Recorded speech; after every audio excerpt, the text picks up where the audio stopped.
Thursday, the 16th of April.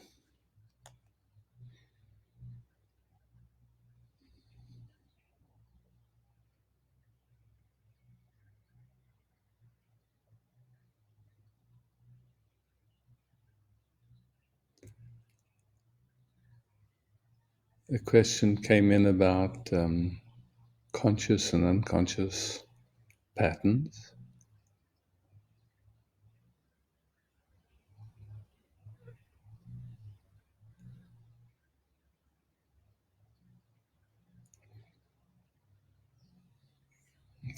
So there's awareness. And through the senses, the whole universe is perceived. And the universe is an easy way of saying sensations or information. And this information is interpreted through filters, habits based on conditioning, old traumas, old inheritances through our family lineages and our societal experiences. And most of these happen way before there's any discrimination. So by the time we're looking through them with any discrimination, we are so familiar with them, they're habits that we don't even recognize as habits. It seems like that's the way life is, the moment is.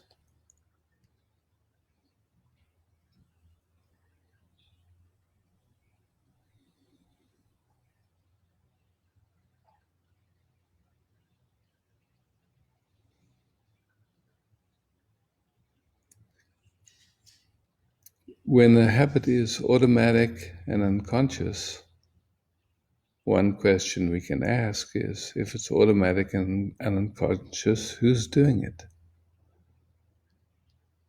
And I think it's clear that nobody is, but we can also see that when it's automatic and unconscious, there's no choice whatsoever.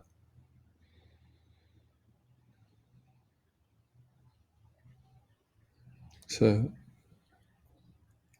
many of these patterns end up with a habit of attention that's dualistic, that produces some sense of suffering, some sense of being separate.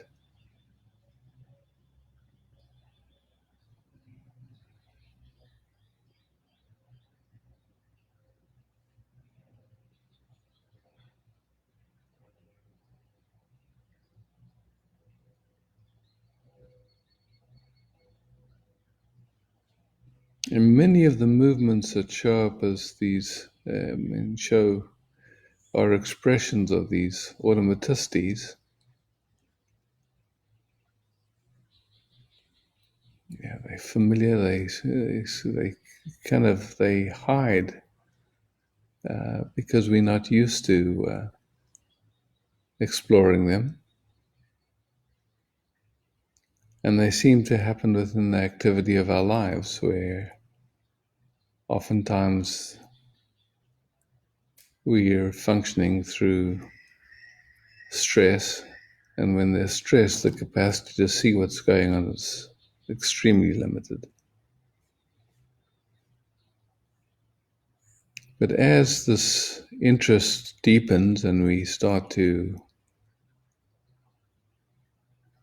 become interested in being available for these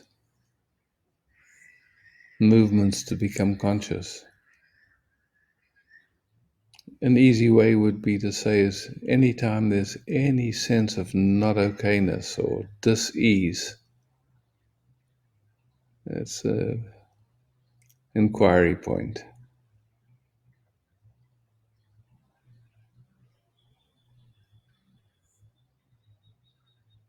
So it always seems to me like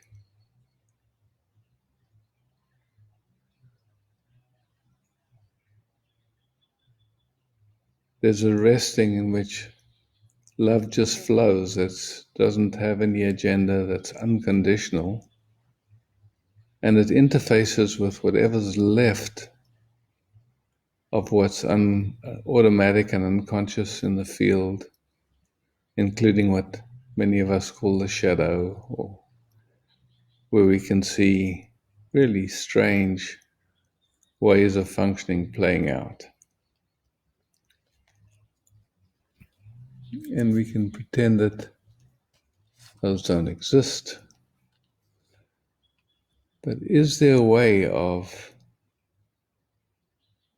being present in whatever discomfort arises and meeting that as love? Wishing you all love, peace, and I see there's a comment about talking about grief, but I'll address it tomorrow because I know that people's attention spans these days are very short. So if I forget, please remind me. Ciao for now.